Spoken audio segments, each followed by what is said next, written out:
Hello everyone, welcome to my GH Focus News channel. I hope everyone is having a wonderful day. Before starting the video, please go ahead and hit the subscribe button and give this video a like up. Tracy returned from her vacation, but Brooklyn warned her that Ned had something serious to discuss. He showed up in the room, and she asked what she missed.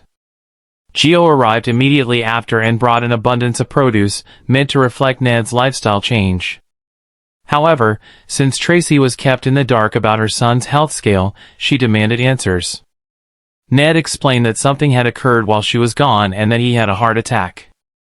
She wanted to know the full scope of Ned's medical crisis because she felt as if she had held back. Tracy recognized that they kept the truth from her because they didn't want her to return home. Ned thought his family was the most important thing, and he had no plans on leaving them anytime soon. After Ned took his nap, Tracy thanked Gio for saving Ned, and she was happy that he had made a breakthrough with his mother. At GH, Britt stopped Emma before she left and asked for an update on Rocco. She didn't want information about the case specifically, but she needed to know he was doing okay. Britt wanted to help, but Emma declined to believe she had true intentions. Emma called Britt out for pretending to get pregnant with Ben to trap Patrick. She told her to get back to her patients, but then she threw in a jab that Britt no longer had any. Emma said, "You're a paper pusher who lives above a diner." Emma encountered Fiocia at the hospital, and she opened up about wanting to support Gio in his ongoing rift with his father. Emma thought they wanted to make things right, but the biggest issue is their egos. Felicia explained how she helped Cody and Mac repair their relationship as father and son. But she admitted that James had brought them together. Cody saved James from drowning, and his life being so fragile, showcased a new light on the softer sides of each man. Lulu wanted Rocco to get ready for court, but once she told him that Dante would escort him, he put up resistance. Rocco refused to accept anything from Dante until he eased up on Gio.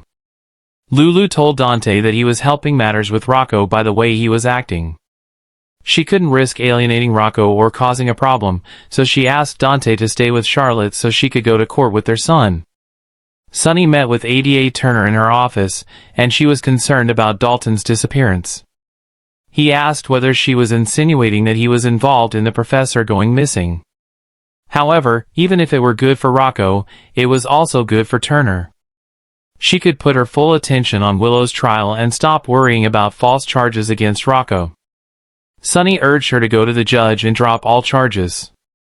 Rick interrupted a tense moment between Turner and Sunny, and Rick took his brother's side. He believed that reasonable terms existed to exonerate Rocco of the charges. Lulu and Rocco showed up not long after, and Rick informed them that the terms of the plea agreement had officially been set. Ultimately, it was up to Rocco which direction Turner went with. Rocco apologized for everything he had done because he never meant to cause so much harm. She told him they would be satisfied if he served 500 hours of community service instead of jail time. Dante and Nathan still hadn't found any sign of Valentine. She told them that they wasted their time looking for them at Lulu's because it was the last place he would show up. Danny arrived, and Nathan told him and Charlotte that showing up to court would be bad for Rocco. Even with Dalton in the wind, Nathan didn't think it was the best look for their brother to appear by his side. Charlotte believed that Nathan was probably right, so even if they wanted to make a difference, it was best to hang back. She couldn't promise her mother that she wouldn't take off and go on the run again with her father. Sidwell joined Laura for dinner, and she was annoyed that he was meeting her in public. Laura cautioned that broadcasting their association was souring her reputation with her constituents. Since Laura had been outspokenly opposed to him, it wouldn't make sense for them to be seen together. Sidwell explained that it was a special occasion because he was purchasing Sunny's Piers. What he needed from her was an endorsement of the sale. He ordered her to announce the deal and express excitement that Sidwell was the new owner of the Piers. Sidwell knew that Laura and Sunny's close relationship would play in his favor because she could sell the experience as beneficial for everyone involved. Kevin showed up and made it clear to Sidwell that he wasn't going anywhere. He didn't think she should face her extortionist on her own, which Sidwell attempted to downplay. He was appalled that Laura and Kevin had the type of marriage where they told each other everything. Sidwell didn't think Laura had a choice but to do whatever he wanted. However, Kevin thought otherwise. He told Sidwell that his wife could call his bluff.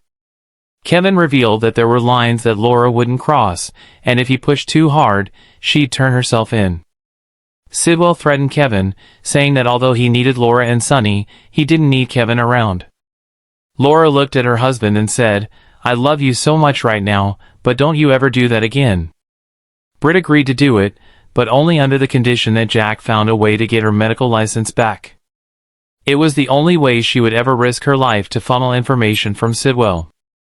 Jack gave Jocelyn an update about Valentine, but he was more concerned about the 5 Poppies and Faison's final project.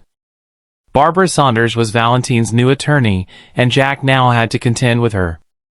However, nobody knew her true identity or that she was really Carly in a thinly veiled disguise. Jack was under the impression that the mystery lawyer never really existed to begin with. Jack summoned Britt to his office and threatened to have agents retrieve her if she attempted to decline. Once she showed up, he got directly to the point. He knew that she was doing research at the 5 Poppies, so with Dalton missing, she was the only remaining link to Faison's final project. They knew she was connected to Sidwell, but she was terrified to go up against him. He requested all the information she had about the project, and if she didn't, he'd tell Sidwell she'd been secretly working with them from the start. Saunders wore glasses that blocked the facial recognition, and Jack was adamant that Jocelyn uncover the woman's identity. She refused to give him any update on Carly beyond her safety. Jocelyn didn't believe he was entitled to any additional information. Valentine helped himself to coffee in Carly's kitchen, and she informed him that she didn't trust him. She refused to leave him unattended inside her home. She needed more discretion from him because she was committing treason by harboring him. Valentine lamented being stuck at Carly's house instead of being reunited with his daughter. Carly defended Lulu as a mother, and in her eyes, no one would poison Valentine.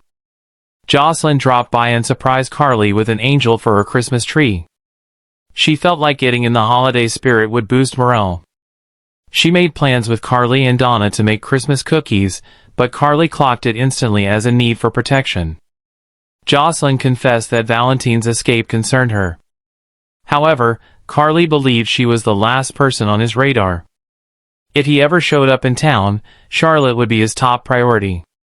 Carly asked Valentine how to get Jack out of their lives for good and get Jocelyn out of the WSB. He didn't think that was possible yet. He insisted that they needed Jack to go to prison for Faison's final project, even if he had nothing to do with it. Valentine was sure that he'd end up in the middle at some point, and it would be then that they could strike. If you liked today's update, please like and share it with your friends. Don't forget to subscribe to our GH Focus News channel so that you don't miss any new updates. If you are interested in any specific news or information, please let us know in the comments. We will try to provide the right information according to your needs. Stay tuned for the next update and take care of yourself. Thank you.